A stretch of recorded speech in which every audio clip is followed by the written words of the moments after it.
오동훈 공수처장님,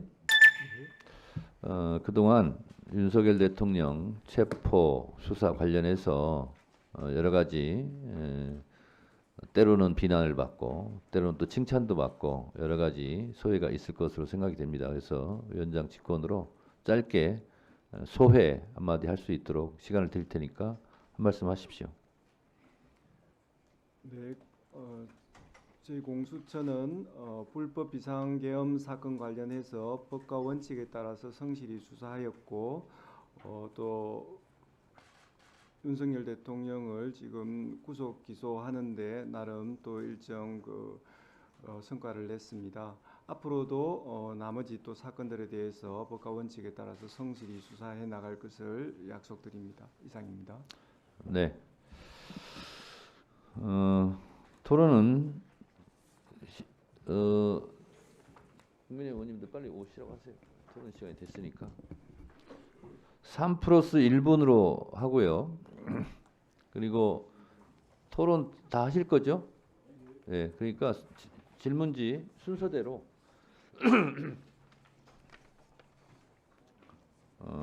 하겠습니다.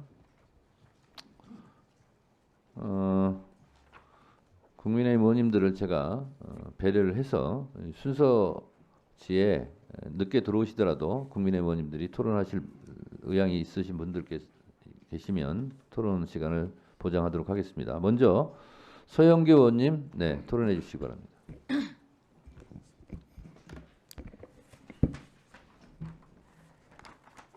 공수처장님 수고 많으셨습니다. 많은 사람이 공수처장님 의심했죠. 윤석열 대통령이 임명하신 분인데.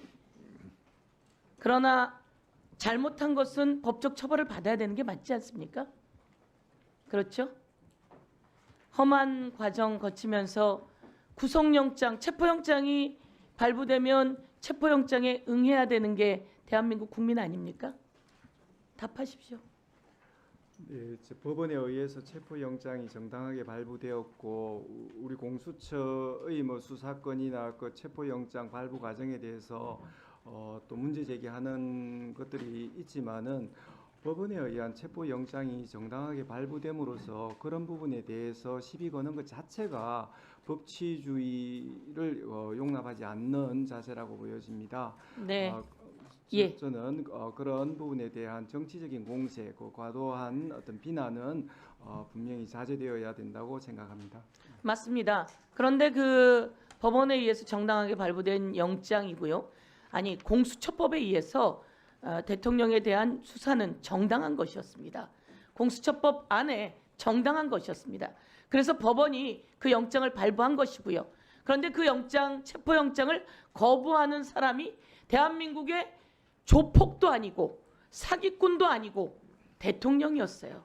대통령은 거기에서부터 법꾸라지 모습을 양산하게 된 겁니다. 그리고 제가 또 우리 법무부 차관께 네. 질문하겠습니다. 헌재에 가서 대통령이 이런 말을 합니다. 곽종군 특전사령관이 대통령이 직접 전화를 해서 국회에 있는 사람을 끌어내라고 했다. 인원을 끌어내라고 했다. 국회의원을 끌어내라고 했다. 이런 이야기를 했어요. 그랬더니 윤석열 대통령이 자기가 그런 말 한 적이 없다며. 그런데 곽종군 사령관은 대통령의 전화를 화상이라든지 이런 스피커폰을 통해서 전 군인들이 다 들은 거예요. 근데 거기서 헌재에서 거짓말을 합니다.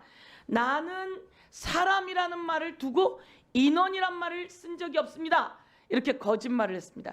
이게 바로 거짓말이 들통이 나는데요. 윤석열 대통령은 헌재에서 바로 직후에 1분 후에 인원이란 말을 여러 번 쓰면서 발언을 합니다. 그리고 제가 오늘 한 번 더 말씀을 드리면 대통령은 이태원 참사가 있은 다음에도 이런 이야기를 합니다. 11월 7일 22년 그렇게 많은 인원이 와서 잘못하면 이제 사람들이 밟히거나 이런 식으로 인원이란 말을 썼습니다. 그리고 윤석열 대통령은 서천 특화시장에 가서도 전부 다 퇴근하고 식당에 인원이 안 남고 이렇게 발언을 합니다. 또 거슬러 올라가서 윤석열 검찰총장 인사청문회에서도 인원이라는 말을 하고 또 어린이날 행사에서 인원이 많이 와서 김치찌개를 다 못 끓여준다는 얘기를 합니다. 저는 윤석열 대통령이 머리가 나쁜 건가? 아니면 헌재 나와서 저렇게 위증을 하고, 위증 범죄 맞습니까? 기본적으로 헌법재판소에서 당사자가 진술한 부분에 대해서는 위증에 해당하지는 않죠. 그러면 본인이 진술한 위증은 부분은 범죄 맞습니까? 일반적으로 선서를 한 자기가 증인이 자기가 말하고 자기가 거짓말을 해요. 그거 증거 인멸이고 위증이고 그렇지 않습니까? 지금 위원님께서 말씀하신 부분에 대해서는 헌법재판소나 추후에 진행될 형사재판에서 그렇죠. 판단할 것으로 헌법재판소가 거짓말하고 위증하는 대통령에 대해서 판단을 하게 될 겁니다. 대통령이 이렇게 거짓말하는 걸 보면서 오리발 내미는 사람이구나. 그리고 자기의 책임을 부하들에게, 다른 사령관들에게 떠넘긴 거 보면서 정말 무책임한 사람이구나. 그리고 이렇게 위증을 밥 먹듯이 하고 거짓말을 밥 먹듯이 하는 대통령의 모습이 헌법재판관 변론 과정에서 만천하에 다 드러났다고 저는 생각하고, 이것을 오늘 기관장들께 다시 한번 제가 이렇게 발언을 함으로써 알려드립니다. 대통령이 나는 사람이라는 말을 놓고 인원이란 말을 써본 적이 없어요 라고 했는데, 그래? 인원이란 말을 수도 없이 써온 사례를 제가 오늘 공개하면서 대통령이 헌법재판소에서 나와서 하는 말, 그리고 두고두고 하는 말 모두 다 거짓말 그 자체다 라는 말씀을 드립니다. 이상입니다. 네. 박은정 의원님 토론해 주세요. 명태균과 관련한 불법 선거 개입 및 국정농단 사건, 특별검사 임명 등에 관한 법률안에 대해서 저는 반드시 필요하다고 생각합니다. 윤석열 피고인이 내란 범죄를 저질러서 지금 이 명태균 관련한 국정농단 사건이 묻혔지만 사실은 내란 범죄에 버금가게 이 윤석열 부부의 국정농단 사건은 엄중히 처벌되어야 될 범죄들이라고 생각합니다. 명태균이 등장한 게 작년 9월 19일 언론 기사에서 시작이 됐는데 5개월이 지났지만 이 명태균 게이트의 핵심 공범으로 보이는 김건희에 대한 소환 조사가 이루어지지 않고 있습니다. 검찰은 작년 10월 31일 화면 좀 올려주세요. 명태균 황금폰을 확보했다는 황금폰을 맡아두었다는 명태균의 처남을 압수했는데 그때 처남의 헬스장 사무함에 넣어둔 황금폰 위치도 알았는데 이 사무함에 대한 압수액은 이루어지지 않았다고 합니다. 그럼 작년에 검찰은 이 사건을 덮으려고 한 것이 아닌가, 이 황금폰을 더 이상 찾지 않고, 이런 의심도 드는 상황입니다. 법무장관 대행님, 네. 다음 거 보여주세요. 이렇게 큰 사건을 계속 창원에서 수사하는 것도 저는 이해가 되지 않습니다. 황금폰이 없었는데도 불구하고 작년 11월 4일 지금 보시는 바와 같이 명태균 검찰 수사 보고서가 나온 거 보셨죠? 맞습니까? 네. 보고 받으셨나요?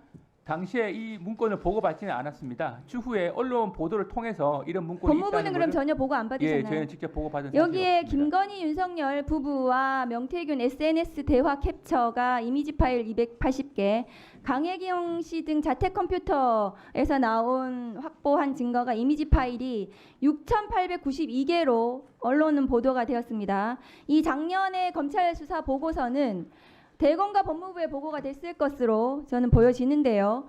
그리고 당연히 윤석열에게도 보고됐을 것이라고 저는 생각을 합니다. 그런데 이것은 그 후에 다시 12월 2일 날 명태균의 황금폰이 확보됐다는 것이 그 부분도 굉장히 의심스럽습니다. 다음 거 보여주세요. 됐습니다.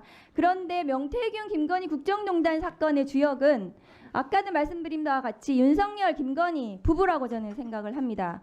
그런데 명태균에 대한 구속 이후에 한참이 지나도록 김건희 소환 조사가 이루어지지 않고 있습니다. 창원지검에서 왜 봐주기 수사하고 있는 것입니까? 이른바 황금폰이라고 일컬어지는 휴대폰은 12월 12일 날 이미 제출돼서 검찰이 그날 비로소 확보를 한 상태고 현재까지 포렌식 과정에 있습니다. 그래서 외부에서는 수사가 진척이 되지 않는 것이 아니냐라고 보시는 분도 계신 것 같은데 그러지 않고 현재 포렌식 과정 중에 있고 참여권을 보장하는 과정에서 시간이 좀 걸리고 있습니다. 그러면은 이 포렌식 끝나면 김건희 소환 조사 가능합니까? 그건 수사팀에서 그 성역 없이 수사를 할 것으로 생각을 하고 있고 네, 아직 물적 증거 확보 분석 중이기 때문에 다음 거 보여주세요. 지금 윤석열 내란 수계 피고인, 피청구인에 대해서 법무부 아니요 그 황제 스타일링 보여주세요.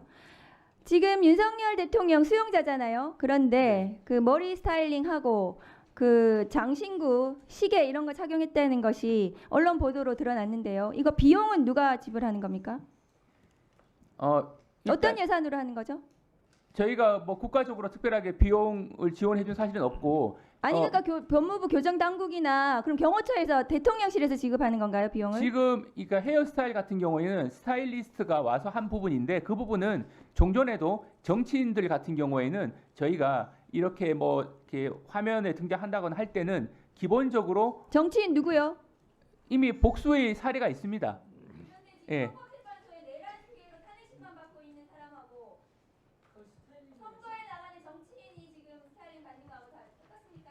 기본적으로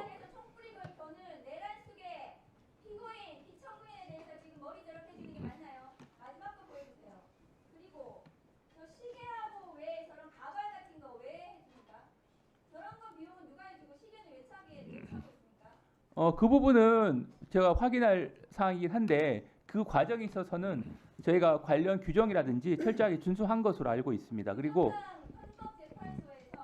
헌법재판소 피청구인이 탄핵 심판 받는다고 나와가지고 법정에 들어오지도 않고 구치소로 돌아가지도 않고 대기실에 있어요.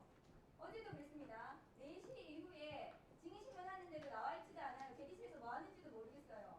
점심은 구치소에 돌아가서 먹는지 헌법재판소에서 성찰을 대접받는 것인지 누구로부터 그거 알 수가 없습니다. 교정 제대로 하고 있습니까 교정본부에서? 네, 관련 음식이라든지 여러 가지 시설 등은 다른 수용자들과 차이가 없습니다.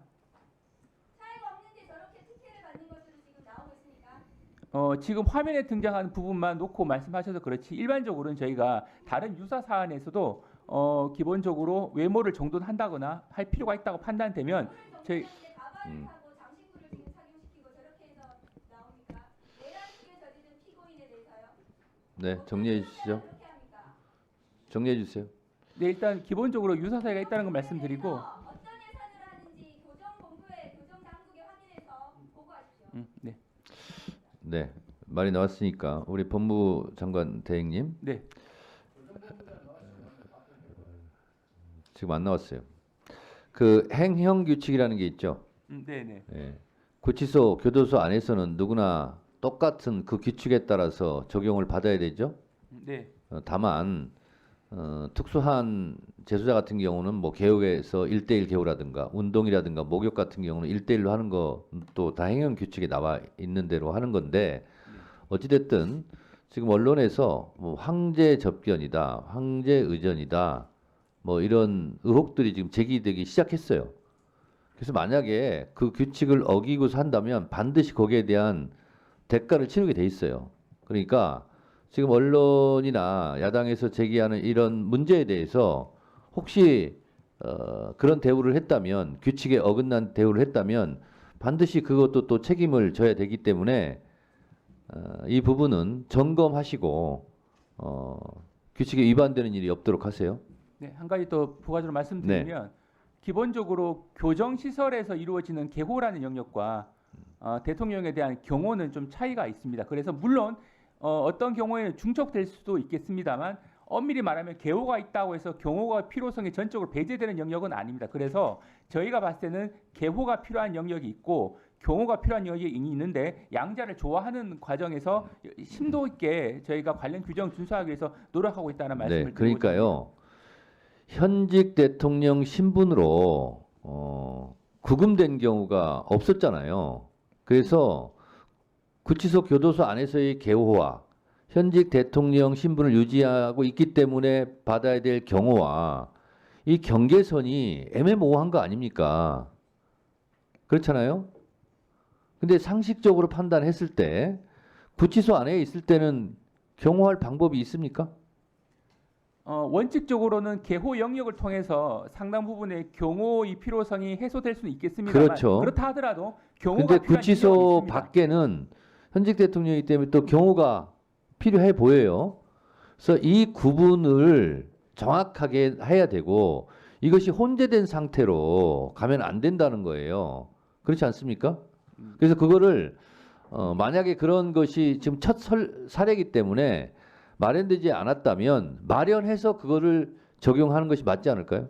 네, 또 기본적으로 중구난방으로 하는 것이 아니라. 저희 법무부 그리고 교정본부 입장은 개호와 경호의 양자의 필요성은 분명히 존재하기 때문에 다만 우려하는 바를 고려해서 그 예. 부분을 다음번 법사위 회의 때까지 보고해 주세요.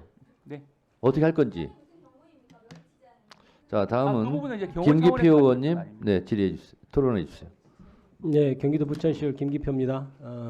법무부 장관 대행님, 네. 그 정계선 조한창 헌법재판관님들 지금 그 임명이 됐는데 그게 최상목 권한대행이 되자마자 임명을 했는데요. 네. 알고 계시죠? 네. 그거는 그 임명은 적법합니까? 뭐 그 부분은 뭐 헌법재판소에서 현재까지 남아 있는 공석 한 분에 대한 그 부분에 대한 이제 판단과도 아니 관련되긴 제가 한데 묻는 것은 예. 정계선 조한창 헌법재판관 임명한 최상목 권한대행의 행위가 적법하냐고요. 네, 일단 그 부분은 권한 대행의 판단 하에 이루어진 것으로 알고 있습니다. 적법하죠? 적법한지를 묻지 않습니까? 네, 제가? 이런 적법한 것으로 생각하고 적법하죠.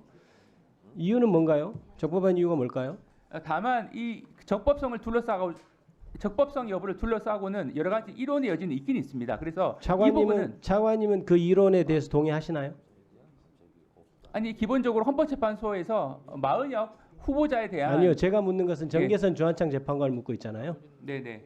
그 이론에 대해서 동의하시나요? 그 부분은 현재 어떤 결론이 맞다라고 단정 지을 수는 없습니다만 기본적으로 두 가지 견해가 있습니다. 그러니까 첫 번째 견해는 기본적으로 할 수 있다는 견해고 또 있고 또 한 가지 견해는 그 기본적으로 그 입법사법행정부가 3명씩 임명하는 거는 행정부 수반으로서 하는 것이지만 입법부와 대법원장이 지명하는 사람을 임명하는 거는 국가 원수로 지위에서 하는 거기 때문에 안 된다는 견해를 피력하고 있는 분도 계시는 것으로 알고 있습니다. 차관님은 거기서 어디 견해신가요? 근데 그 부분은 제가 이 자리에서 말씀드릴 사항은 아닌 것 같고 그러면 헌법재판소에서 결정할 것으로 아까 알고 이런 있습니다. 적법하다고 한 답변은 그러면 취소하시는 건가요? 아니 그것은 아니고 이런 적법한 것으로 그렇게 그럼 차관님은 적법하다고 보시네요. 아주 개인적인 의견을 말씀드렸던 건 아닙니다. 아니 적법한 거예요, 안 하는 거예요? 지금 적법한 것을 전제로 헌법재판소의 심리가 이루어지고 있으니까 그렇게 말씀드렸던 겁니다. 차관님이 아까 적법하다는 것을 취소하지 않으신다면 적법하다는 의견으로 제가 알고 있겠습니다. 그럼 마은혁 헌법재판관 후보자 임명을 보류한 것 이것은 적법합니까? 그 부분에 대해서는 앞에서 말씀드린 바대로 행정부가 독자적으로 지명할 수 있는 3명 외에 입법부와 대법원이 그 대법원장이 지명하는 총 6명에 대해서 대통령 임명하는 행위 자체는 행정부의 수반으로서의 지위가 아니고 국가 원수의 원수로서의 지위로서 한다는 지위다. 거죠? 그렇기 때문에 달리봐야 된다는 견해도 있는 것으로 알고 있어서 그것이 한 가지 쟁점이 되고 있고 또 한 가지가 과연 이제 그동안 우리 그 헌정 역사상으로 그 국회 선출 몫을 어떤 식으로 정하는 것이 맞는지에 대한 여러 가지 이론이 있는 오늘 것으로 시간이 알고 굉장히 있습니다. 짧아서 제가 간단하게 좀 묻겠습니다. 대통령 임명권의 본질이 대통령이 다 마음에 들어야 임명하는 거라고 생각하신가요? 그게 이제 형식적 임명권이냐 실질적 임명권이라고 대통령이 하는 중요한 쟁점인 것으로 알고 실질적으로 따져서 임명할 권한까지 보유한다고 보십니까? 있습니다. 그 부분은 이제 헌법재판소에서 판단할 것으로 알고 있습니다. 그러면 대통령이 실질적으로 마음에 안 드는 사람 임명 안 하면 그게 대통령이 9명 다 임명하는 거지. 어떻게 네. 어떻게 그래서, 입법 사법에 의견을 들어서 임명하는 겁니까 그게? 그래서 위원님께서 말씀하실 문제점 그래서 때문에 헌법재판소 어떤 주석이라든지 이런 데서 당연히 형식적 임명권 그러니까 예를 들어 정말 법적으로 말이 안 되는 사람을 추천해 왔다든지 요건들이 있잖아요. 그런 거 정도는 볼 수 있는 것이지 실질적으로 내가 마음에 안 든다 이렇게 해서 임명을 거부할 권한은 없는 것이죠. 차관님 어떻게 생각하세요? 네. 그 기본적으로 그 입법부와 사법부가 지명하는 사람을 임명하는 그 방식에 대해서는 이 국가 원수로서의 지위에서 이루어지는 것이 그렇다 하더라도 아니냐라는 제가 이론이 있어서 말씀드리잖아요. 실질적으로 내가 마음에 안 든다고 임명을 안 한다든지 그리고 여야 합의가 안 됐다고 하는데 우리 저기 그렇게 주장하는데 어느 법에 여야 합의를 해서 선출하도록 돼 있어요? 네, 그 그런 부분은 법을 이제 보신 적 있나요? 그 부분은 쟁점이 되고 있기 때문에 아니 헌법재판소에서 그런 법이 결정할 있냐고 것으로 알고 묻습니다. 있습니다. 여야 명문의 합의를 규정은 통해서 없습니다. 선출해야 된다는 규정이 있는지를 물어요. 명문의 규정은 없습니다. 명문 규정이 없죠. 네, 그렇습니다. 그런데도 여야 합의가 안 돼서 헌법재판관을 임명할 수 없다라고 하는 것은 법적으로 해석의 범위를 넘어선 것 아닌가요? 다만 국회 선출이라고 하는 문헌의 해석을 둘러싼 이론이 존재한다라고 말씀드립니다. 왜 법을 넘어서서 해석합니까? 법에 여야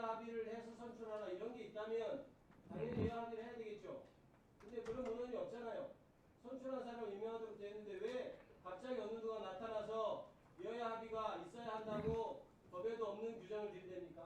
그게 법치주의로서 가능한 거라고 생각하신가요? 다만 국회에서 선출한 헌법재판관의 상징적 의미를 고려해 봤을 때는 여야 모두 인정할 수 있는 사람을 임명하는 것이 맞다라는 판단이 가능하고 그동안 2000년, 2006년, 2012년도에도 있어도 법적으로 용인되는 것은 한계를 넘어선 것이죠. 그 부분은 헌법재판소에서 판단할 것으로 알고 있습니다. 그 헌법재판소에서 답변할 사안인지도 모르겠는데 어쨌든 법무차관님 있잖아요. 네. 법 처벌 조항이 없는데 신종 범죄가 발생했어요. 처벌할 수 있습니까? 없습니까? 없죠. 그거하고 좀 사안이 좀 아예 다를 것 없잖아요. 같습니다. 일단 네네네. 그게 죄형 법정주의죠. 마찬가지로 그 반대의 개념으로 생각하면 작위든 부작위든 법 조항대로 해야 되는 게 맞잖아요. 그렇죠? 근데 최상목 대행은 여야 합의가 있으면 임명하겠다. 근데 여야 합의가 있으면 임명한다라는 법 조항이 없잖아요. 그렇기 때문에 부작위에 의한 헌법 법률 위반을 하고 있다라고 답변하는 게 맞죠. 우리 헌법은 소급 입법도 위헌이잖아요. 왜 없는 법조항을 끌어다가 여야가 합의해야 임명할 수 있다. 명백한 위법행위죠. 그 자체가. 근데 법무부 다만- 차관이 이거를 명백하게 알고 있음에도 불구하고 뭘 눈치 보고 그 답변을 안 하고 있어요? 다만 그동안 우리 다만 헌법재판소- 얘기하지 마시고요. 제가 말한 부분에 대해서 뭐가 잘못됐어요? 그냥 그대로 답변하시면 될 걸 가지고. 그리고 그것을 최상목 대행이 받아들이고 안 받아들이고는 그분의 몫이지만 아니, 법을 정확하게 해석하고 집행해야 될 법무부 장관 직무대행께서 그걸 뭘 우물대고 자꾸 이렇게 둘러대려고 그래요. 명백하잖아요. 법조항이 없잖아요. 그게. 그럼 위법이지. 다음은 박기성 의원님.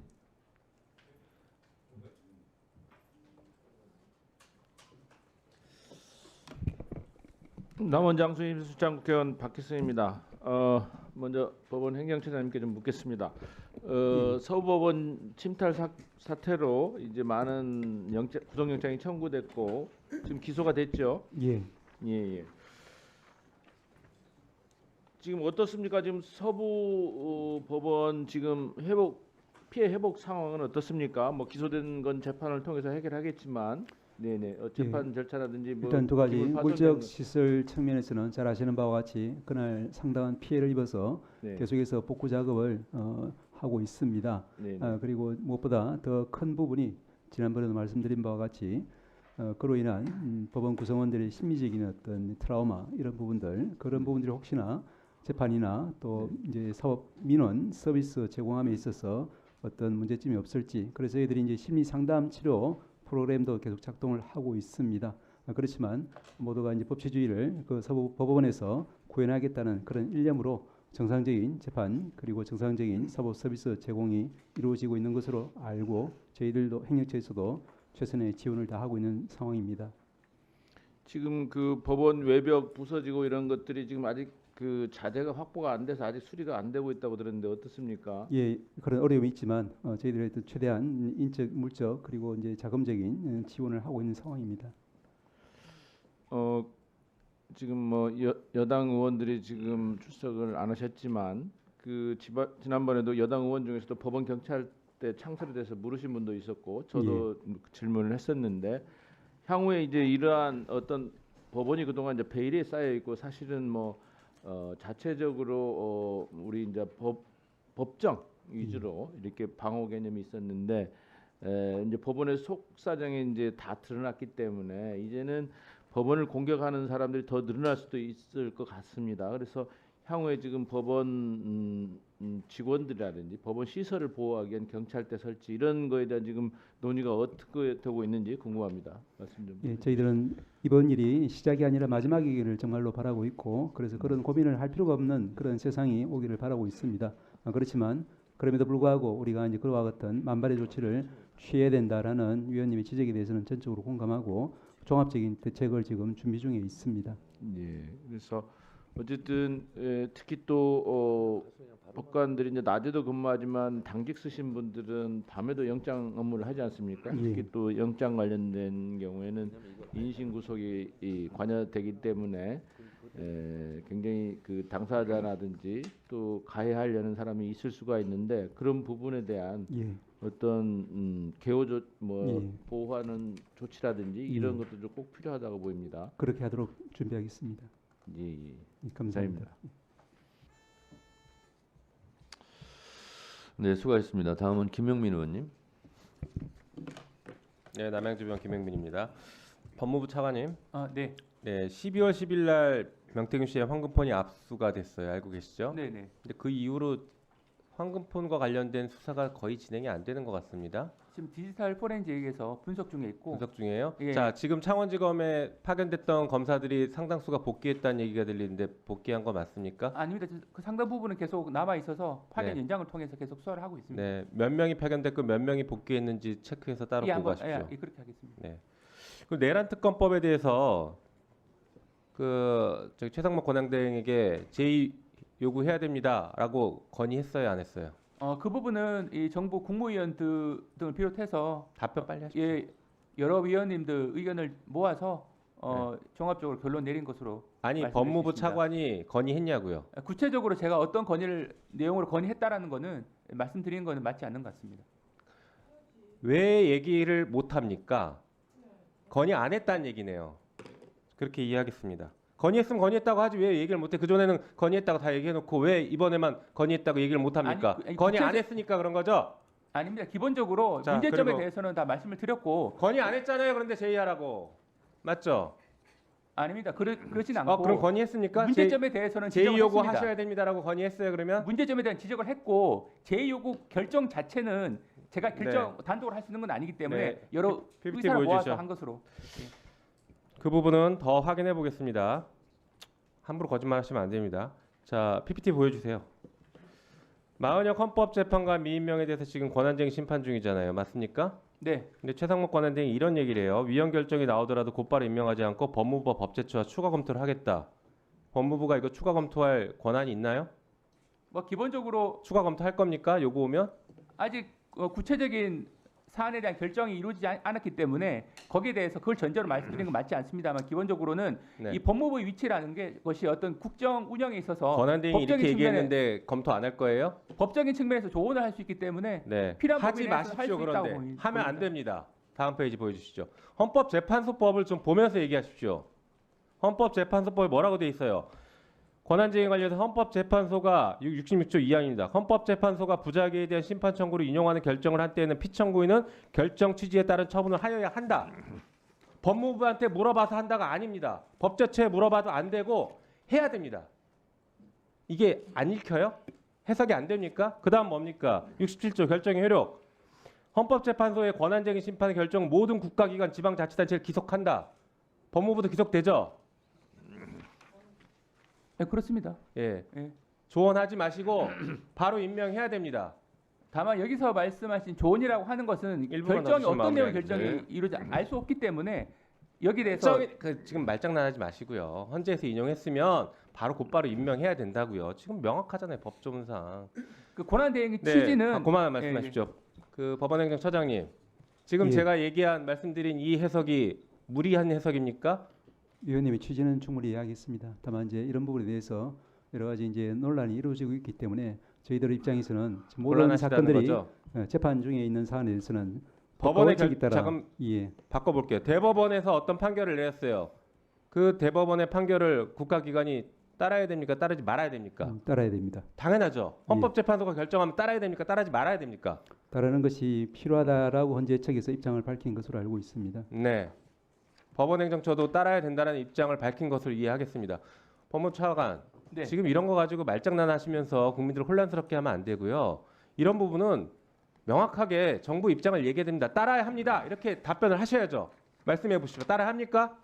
헌재 결정이라든지 법원 판단에 대해서는 당연하게 존중을 해야 되죠. 다만 지금 어떤 결정이 나오는지 알 수 없는 상황에서 어떤 결정이 나올 걸 전제로 해서 말씀하시니까 거기에 대해서는 단정하게 말씀 못 드린다는 겁니다. 인용 결정이 나오면 원칙적으로 말씀드리면 헌재 결정은 존중해야 됩니다. 예. 헌재 결정 내용을 분석을 해야 되고요. 그 취지가 어떤 것인지. 예. 앞으로 법무부와 검찰은 법원에 기소하지 마십시오. 그러면 법원의 결정 안 따를 거예요. 장관 법제처장, 제가 질문하니까 따라야 한다고 서면으로 제출했잖아요. 아니 그러니까 제가 존중한다는 게 같은 말입니다. 아니 제가 존중한다고 말씀을 드렸는데 따라야 한다는 말씀을 자꾸 사실상 그런 답을 원하시니까 사실 같은 취지 말씀드렸던 건데 거기에 대해서 제가 말씀드렸던 겁니다. 존중한다는 말이 같은 취지죠. 아니죠. 같은 취지가 아닙니다. 존중하는 것과 따르는 건 다릅니다. 존중하지만 따르지 않겠다. 이게 무슨 차이입니까? 존중하지만 따르지 않는다. 여지껏 검찰이 보였던 태도 아닙니까? 법원의 판결을 존중하지만 따르지 않습니다. 이 얘기 항상 하잖아요. 우리는 견해가 다릅니다. 이렇게 따져왔습니다. 헌재 결정 따라야 됩니까? 예, 헌재 결정이 나오면 그 취지를 분석을 해서 취지에 맞게 저희가 행동할 수 있도록 조언을 하도록 하겠습니다. 네, 정리해 주시죠. 여전히 이상한 태도를 견지하고 있습니다. 우리 김석우 장관 대행님, 네. 기속된다라는 뜻이 무슨 뜻이에요? 기속된다. 그대로 해야 된다는 의미죠. 네? 그대로 해야 한다라는 의미죠. 기속된다는 것이. 사전에는 그냥 묶어버린다 이런 뜻이에요. 의무사항이죠. 기속된다는 것은 따라야 된다는 거잖아요. 존중한다 이런 개념하고 좀 달라요. 그러니까 법률가께서 법률적 용어로 그냥 말씀하시면 될 일을 왜 그냥 사사로이 그냥 이렇게 말씀을 하세요. 그냥 법률적 용어로 기속되게 돼 있고 기속이라는 뜻은 따라야 된다는 뜻입니다. 의무사항입니다. 그렇게 말하면 논란이 안 일어나잖아요. 왜 자꾸 그러세요? 아니 서영기 의원님 또 그런 것 같지는 않고요. 근데 따라야 된다라고 속으로 생각하는데 표현을 그렇게 하심으로써 의심을 자꾸 받고 자꾸 이렇게 말에 꼬리를 물게 해요. 차관님. 네. 그렇지 않습니까? 그냥 법률에 나온 대로 그냥 법률적 용어를 사용하시면 돼요. 그리고 그것을 서영기 의원님이 잘 못 알아듣신 것 같다 그러면 아 요거는 따라야 된다는 뜻입니다. 의무입니다. 이렇게 그냥 설명해 주면 되잖아요. 서영기 의원님 예를 들어서 죄송합니다. 그냥 예를 든 거예요. 아니 그래서 그렇게 그냥 시간도 없는데 그렇게 말씀해 주시면 좋겠어요. 예. 아니 법률가인 박균택 의원이 못 알아들을 수도 있어요. 순간 혼란스러워서. 그리고 그때 딱 설명해 주면 되는 거잖아요. 기속된다 맞죠? 헌재 판결은. 아니 그렇습니다. 네. 간단하잖아요. 다음은 법률가로 법을 잘하시는 박균택 의원님. 네. 토론해 주시기 바랍니다. 우리 법무부 장관 직무대행께 질문드리겠습니다. 윤석열 그 피청구인이 비상계엄령 발동 이후로 가장 중요하게 거시했던 것이 뭐냐면은 선거 조작 의혹이었었습니다. 선관위를 상대로 한 부정선거 의혹, 선거 조작 의혹이었습니다. 근데 어제 막상 그 선거의 그 주무 책임자인 선관위 사무총장이 증인으로 헌재에 나왔고 또 그 해킹 여부를 확인해 줄 국정원 3차장이 증인으로 출석을 했는데 헌재에서 퇴정을 하고 말았습니다. 그것은 본인이 그토록 중요하게 주장했던 그 주장이 워낙 허무맹랑한 것이기 때문에 질문조차 할 자신이 없어서 조용히 빠져나가서 대기실에 물러나 있었던 것 아니겠습니까? 결국은 선거 부정 의혹은 태극기 모독 부대들을 선동하기 위한 주장에 불과했다. 법률가나 증인이나 헌법재판관 앞에서는 질문조차 할 자신이 없었다. 저는 이렇게 해석을 하는데 이 부분을 검찰이 법원에서 공소 유지할 때 잘 참고하도록 전달 좀 해주시면 고맙겠습니다. 네, 수사팀에서도 예. 헌법재판 과정을 다 지켜보고 있습니다. 예, 알겠습니다. 그리고 김성훈 경호처 차장을 검찰이 영장을 청구하지 않고 기각한 것, 이것은 학폭의 가해자를 피해자들이 모여 있는 교실로 되돌려 보내는 것과 같다. 라고 제가 지난번에 한번 지적을 했는데 검찰은 또 2차 영장 기각을 했습니다. 도대체 왜 그러는 것일까요? 우리 차관님이 아시는 이유가 있습니까? 수사팀에서 영장을 기각한 이유는 증거 인멸이나 뭐 도주 우려 부분이 구속할 사유가 안 된다고 판단한 것으로 알고 있는데 기본적으로 아직 단정적으로 불구속 소를 하겠다고 방침을 세운 것은 아닐 것 같고 현재 이제 압수수색이 현재 진행되고 있고 그 내용이 분석 중에 있습니다. 그러면 그 이후에 신병 부분에 대해서도 다시 검토할 기회는 있을 것으로 알고 있습니다. 국민들은 여기에 대해서 윤석열, 김용현 피의자와 검찰의 상층부가 서로 그 내통을 했던 부분이 있다. 그래서 김성훈이 그 배경을 알고 있거나 경호처에 남아있는 그 자료들 이것을 압수수색이 안 되도록 거부 처분을 하고 버텨줄 사람이 필요하니까 검찰이 김성훈 전 경호처 차장을 지켜주고 있는 거다라는 의문을 제기하는데 지금처럼 이상한 모습을 보이다 보니까 이 의혹이 설득력을 얻는 것 아닙니까? 네, 이 의혹으로 인해서 검찰이 수사 초기에 나름 열심히 수사했던 노력이라든가 수사 어떤 그 동기의 순수성 이게 지금 훼손되고 물거품으로 돌아가는 그런 과정인데 여기에 대해서 검찰이 영장을 청구하도록 지휘권을 발동할 계획은 없으십니까? 네, 그 부분은 수사팀이 독자적으로 판단할 것으로 알고 있고 다만 법률적으로만 말씀드리면 현재 영장 범죄 사실 자체는 공무집행 방해로 구성이 되어 있습니다. 그런데 지금 이제 말씀하시는 여러 가지 뭐 증거 인멸 이 부분은 그 영장이 기재된 범죄 사실은 아닌 다른 영역이기 때문에 수사팀에서는 좀 더 엄격하게 본 것으로 판단을 하고 있습니다. 다만 이제 추가로 압수수색도 했기 때문에 영장 범죄 사실 자체에 대한 추가 증거 인멸 알겠습니다. 우려가 있는지에 대해서는 별도로 판단이 이루어질 것으로 알고 있습니다. 신중하게 좀 노력해 주십시오. 그리고 헌재 출석했던 첫날 윤석열 피의자가 구치소에서 야간에 변호인 접견을 했습니다. 어제는 헌법재판소에서 퇴정한 다음에 2시간 동안 대기실에서 뭔가를 하다가 복귀를 했는데 규정은 엄격하게 적용돼야 하는 거 아닙니까? 다른 변호인, 다른 피의자들이 요구해도 야간 접견 그리고 2시간씩 외부에서 머무는 것 네, 규정에 맞게 하고 있는 것으로 알고 있는데 위원님께서 말씀하신 부분 한번 잘 검토해 보겠습니다. 네, 수고하셨습니다. 다음은 박지원 의원님 토론해 주세요. 법원 행정처장님, 예. 굉장히 그 우문인데 현답을 해주시기 바랍니다. 대통령이 계엄 요구에 국회에 가니까 야당 의원들이 박수도 안 치고 악수도 안 하더라. 그래서 계엄했다. 요건이 됩니까? 거기서 저는 제가 답변하지 않는 것이 현답인 것 같습니다. 그렇죠. 그러니까 우문우답이네요. 이게 말이 됩니까? 대통령이 이 밴데기 속도 아니고 초등학교 1학년 뇌구조를 가진 사람이에요. 세상에 야당이 악수도 안 하고 박수도 안 치니까 계엄했다. 이런 거짓말을 나열하고 있는데 저는 한심하다고 생각합니다.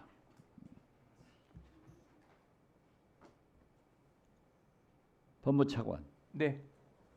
김문수 노동부 장관이 체불 임금을 해소하겠다 이렇게 얘기했는데 지금 현재 법무부에서 파악하고 있는 체불 임금이 얼마나 되는지 아세요? 어제 권한대행이 말씀하신 바로는 2조 원이 넘는 것으로 그렇죠. 얘기했습니다. 사상 최대 2조 원이에요. 여기에 대해서 검찰에서는 아무런 액션도 취하지 않고 있습니까?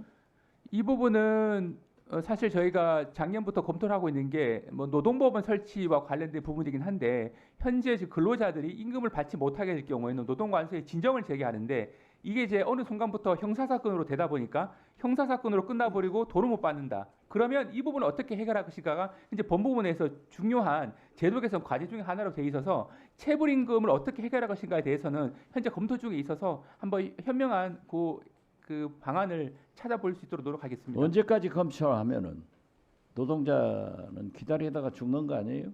빨리 검토하세요. 네, 알겠습니다. 자, 뉴진스 아시죠?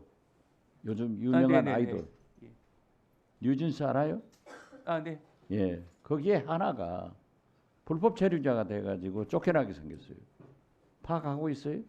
예, 그 얘기는 알고는 있습니다. 어떻게 하고 있어요?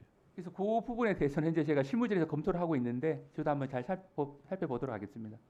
안 그래도 우리 뭐 수출도 어렵고 국민도 짜증 나는데 이러한 아이들이 마음대로 재량껏 활동할 수 있도록 법무부에서 잘 조치해 주기 바랍니다. 아, 네, 아시겠어요? 네, 알겠습니다. 명태균 특검법을 발의했는데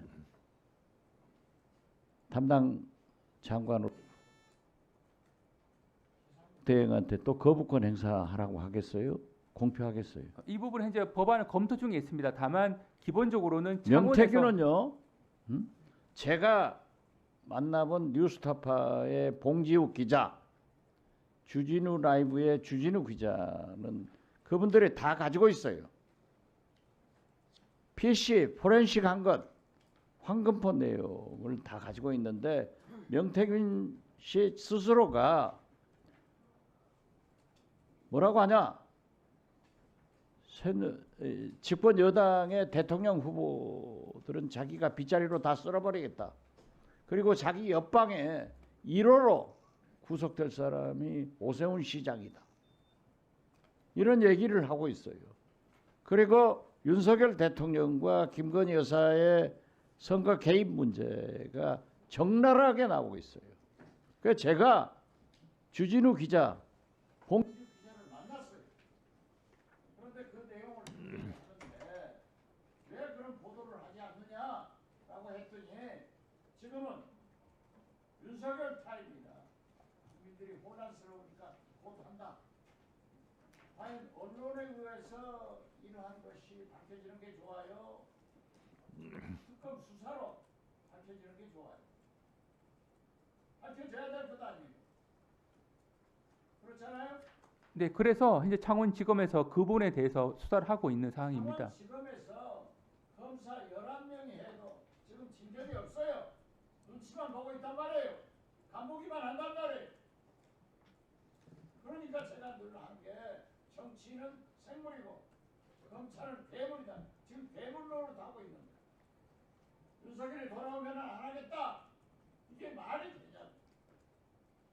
저는 명태균 대표의 그 말씀을 믿는 게 아니에요. 그러나 이 두 기자의 취재는 저는 믿어요. 이런 일이 발생되는데 왜 창원지검에서도 제대로 하지 않고 있고 특검으로 의혹이 있다고 하면 밝혀내야 될 것 아니에요. 특검법 거부권 행사하자 이런 말씀하지 마세요. 네, 수고하셨습니다. 다음은 박범계 의원님.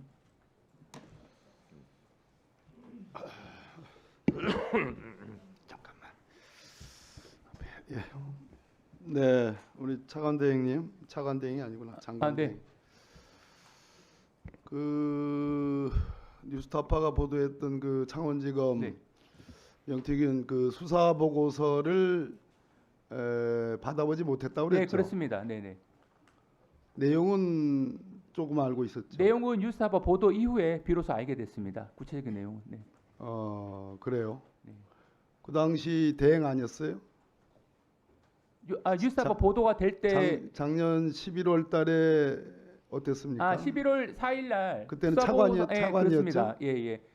그럼 그 당시 장관이 누구예요? 박성재 장관인가요? 예, 박성재 장관도 그 부분에 대해서는 보고를 받지 못했습니다. 왜냐하면 아침 보고 때 그러니까 항상 동석하기 평상시에 때문에.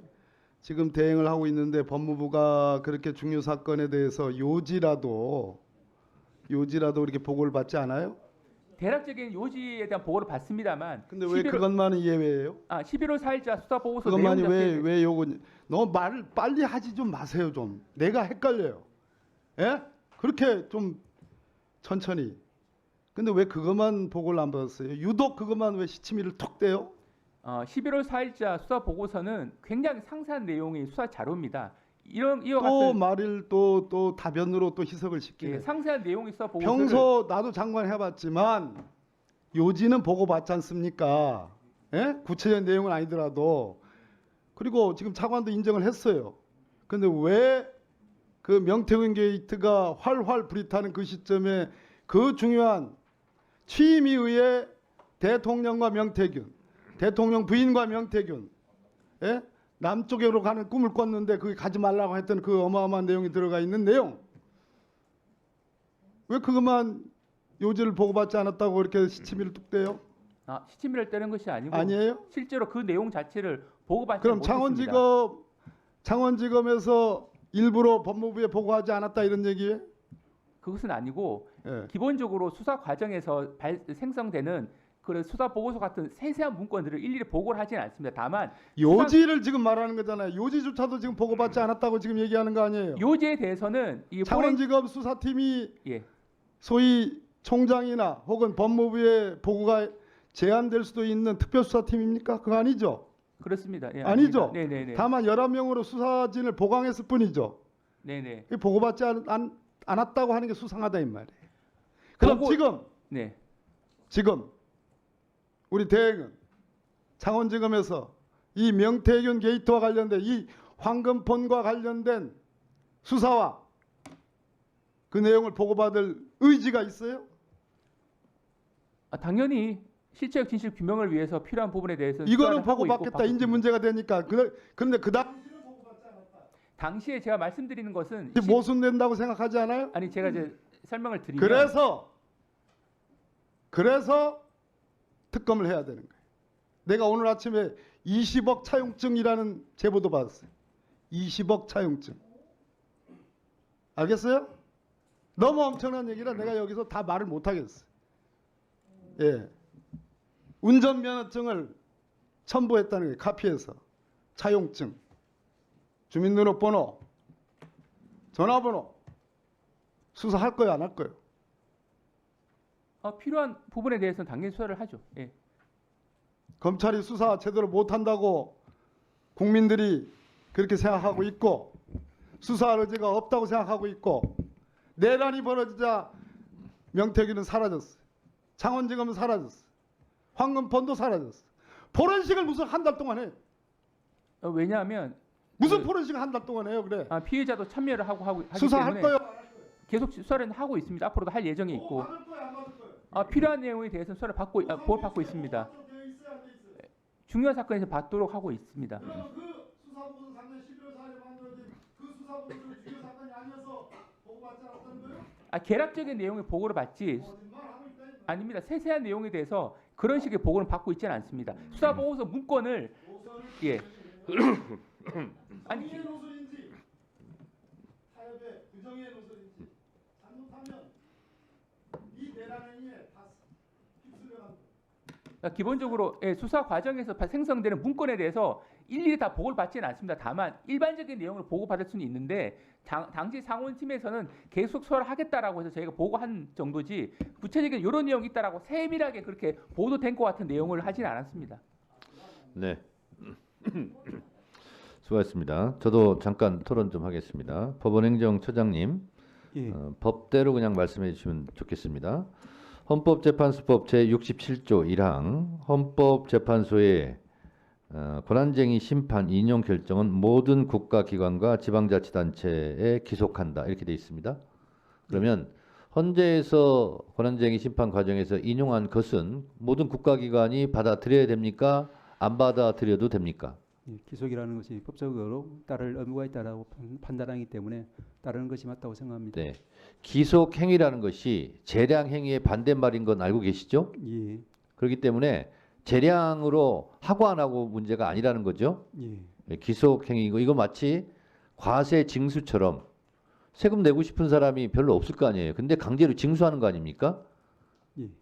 마치 그런 것처럼 기속한다라는 것은 강제 사항이고 의무 사항이고 꼭 지켜야 된다 이런 뜻으로 해석하는 거죠. 그게 맞죠? 법적인 일반적인 의미에서는 위원장님 말씀이 맞습니다. 네, 그렇습니다. 우리 김성우 차관님, 네. 김성우 경호차장을 검찰에서 자꾸 영장을 기각하는 이유가 거기에 있는 비화폰의 판도라의 상자가 열리는 걸 두려워하는 거 아니냐. 또 검찰도 거기에 연관된 거 아니냐. 그래서 스스로 검찰이 뭔가 드러나는 것을 두려워하거나 저하여 영장을 계속 기각하는 거 아니냐는 의혹이 있는 부분에 대해서 어떻게 생각하세요? 기본적으로 이제 압수수색 영장은 청구를 해서 발부를 받아서 집행을 했고 현재 분석 중에 있는 것으로 알고 있습니다. 그래서 말씀하신 바와 같이 어떤 수사에 대한 의지가 없다라고 하면 그와 같은 영장을 발부하는 것과 맞지 않기 때문에 수사에 대한 의지는 분명히 있고 말씀하신 부분은 저희가 이제 그런 우려는 제가 봤을 때는 그 수사팀에서는 그런 의혹과 전혀 무관하게 실체적 진실 규명을 위해서 최선을 다하고 있다고 생각하고 있습니다. 자, 거기와 연관지어서 저도 사실은 체포 리스트 중에 한 명이에요. 생각하면 할수록 정말 살떨리는 일입니다. 근데 체포 명단에 명단 자체가 다 불법적이고 반헌법적이긴 하지만 왜 이 사람들로 체포 리스트가 꾸며졌을까 하는 부분은 또 하나의 미스터리입니다. 예를 들면 국회의원이라거나 뭐 그러면 그럴 수도 있다는 생각이 드는데 거기에 한동훈 또 이재명 대표 무죄 김동연 판사 이런 사람들은 계엄을 했던 관계 국가기관에서 이 사람 명단을 끼워 넣었을까 의심이 되는 거예요. 그러면 한동훈과 김동연 판사의 억하심정이 있는 어떤 사적인 감정이 개입되지 않았는가? 또 그것과 연관 있는 사람이 끼워 넣지 않았을까 하는 의심이 드는 거예요. 그 의심을 받고 있는 사람이 제가 굳이 말하지 않아도 대략적으로 국민들은 누구일 것이다 하고 의심을 받는 거예요. 그러면 그 사람이 혹시 비아폰을 평소에 사용하지 않았는가? 비아폰 사용할 자격이 없는데 그래서 검찰이 그걸 알고 김성훈 경호차장에 대해서 영장을 그렇게 기각했는가? 국민들이 이렇게 의심하고 있어요. 그 부분에 대해서 어떻게 생각하세요? 네, 기본적으로 수사팀에서는 철저하게 수사를 하고 있다라는 말씀을 드리고자 합니다. 아니, 우리 차관님도 제가 지금 말한 부분을 들어보니까 의심이 돼요, 안 돼요? 아니 의심 여부를 떠나가지고 말씀하시는 의혹들 포함해가지고 전반적으로 수사팀에서는 철저하게 확인 중에 있다라고 말씀을 드릴 수 있겠습니다. 그래서 영장 그 비아폰과 관련될 수도 있는 경호차장의 검찰의 영장 기각은 베리 스트레인지하다 그런 뜻입니다. 그런 의혹이 있다는 거예요. 네, 마치겠습니다. 네. 네? 아, 그렇습니까? 네, 하십시오. 감사합니다. 공처장님, 그 윤석열은 내란 수괴로 구속 기소한 것은 잘하셨는데 나머지 사건이 있지 않습니까? 굉장히 중요하다고 봅니다. 지금 윤석열 내란 수괴는 구속 기소됐지만 나머지 내란 잔당들이 지금 설치고 있지 않습니까? 공수처의 내란 잔당 사건이 몇 건이나 있습니까? 지금 많이 남아 있는데요. 저희들은 기본적으로 수사건이 지금 몇 직권남용 건인가 권리행사 말씀해 주세요. 방해죄에 대해서 수사건 규정이 되어 있고 관련 사건으로 내란죄를 하는 구조이기 때문에 이번에 그 이상민 장관에 대해서도 이첩한 이유가 직권남용이 지금 미수 몇 건인가 상태- 말씀해 주세요. 네, 지금 뭐 제가 셀 수 없을 정도로 좀 많은 사건이 그 있습니다. 내란 잔당 수사 정말 중요합니다. 내란이 왜 일어났고 어떻게 해서 이 내란이 언제 결심이 됐고 어떻게 어떤 기관들이 참여했는지가 굉장히 중요해요. 그거 좀 명심하시고 내란 잔당 수사 철저히 해주시기 바랍니다. 네, 잘 알겠습니다. 저 본부차관님, 네. 이 오늘 기사를 보시면 특검 대상자도 찬성한 특검법이 있습니다. 이게 명태균 특검법이에요. 네. 이 특검법을 하겠다고 민주당에서 발표를 하자 특검 대상자가 환영한다는 의견을 냈어요. 이거 보셨습니까? 네, 봤습니다. 차관님, 저 특검 대상자가 특검을 환영한 경우를 봤습니까? 뭐 일반적이진 않죠. 그렇죠. 그 이유가 뭐라고 생각하십니까? 근데 현재 뭐 명태균 피고인 측의 심리 상태에 대해서 제가 뭐 말씀드릴 사항은 아닌 것 같고요. 다만 현재 수사팀이 수사를 하고 있는 사항이고 지금 명태균 피고인 측은 마치 본인의 이른바 황금폰으로 인해서 비상계엄이 선포됐다라는 주장을 지금 하고 있는 과정에서 어떻게 보면 본인의 이런 진술을 통해서 수사팀 자체를 지금 교체한다고 볼 수가 있는 부분이라서 저희로서는 저희가- 좀 신중하게 저희가 접근해야 될 것 같습니다. 11월 4일 보고서도 많이 나왔지만 저희 명태균 진상 게이트 조사단에서도 검찰의 고발을 몇 번 했냐면 3번 했습니다. 그뿐만 아니고요. 대검을 찾아가 가지고 대검 차장을 면담하면서 이거 철저히 수사하라 했습니다. 너 김성훈을 왜 영장을 기각했냐 물어봤어요. 그랬더니 뭐라고 하냐면 3, 4년 후에 검증받을 거 생각하고 하겠다는 거예요. 지금 국민들은 내란이 어떻게 다시 재발할까 걱정하고 있는데 차장은 한가롭게 4년을 얘기하는 거예요. 응? 이거는 검찰이 지금까지 특검을 할 수 있도록 만들어준 겁니다. 그렇게 고발하고 신속 촉구했는데 지금까지 수사를 한 게 없어요. 이러니까 검찰이 내란 공범이라는 비판을 받는 겁니다. 아까 비하폰 여기 나왔지만 검찰이 총장이나 차관이 피의자하고 대화할 이유가 없어요. 1분만 더 주십시오. 당연히 수사팀한테 주어서 수사팀장이 전화하면 되는 겁니다. 근데 왜 차장이 설득을 위해서 통화했다고요? 이건 말도 안 되는 얘기입니다. 국민들은 이번 내란 사태에서 검찰 공화국이잖아요. 윤석열 검찰이잖아요. 분명히 계엄이 선포된 후에 검찰이 큰 역할을 할 것이 예정되어 있었다. 그래서 국민들은 법무부 장관도 윤석열로부터 쪽지를 받았을 것이다. 문건을 업무에 가압에 관한 쪽지를 받았을 것 이런 의혹을 갖고 있어요. 끊임없이 검찰이 이렇게 김성훈 영장 기각하고 명태균 사건 수사 제대로 안 함으로써 인해서 국민들이 검찰을 내란의 공범으로 계속 의심하는 겁니다. 정말 그런 의혹을 받지 않으려면 명태균 사건 철저히 수사하시고요. 김성훈 경호차장 반드시 영장 청구해서 법원의 판단을 받게 해야 됩니다. 그래야 검찰이 오명을 씻습니다. 다시 김건희 검찰로 돌아가 버렸어요. 장관님 명심하십시오. 네, 어제 창원지검장도 기자 간담회 통해서 이달 중에 중간 수사 결과를 발표하겠다고 말을 한 적이 있는데 아마 그 내용을 보시더라도 수사팀이 그동안 상당하게 수사를 진행했다라는 걸 아마 아실 수 있을 것 같습니다. 한번 기다려 보시면 수사팀이 그동안 했던 내용을 아시게 될 것 같습니다. 네. 네, 수고하셨습니다.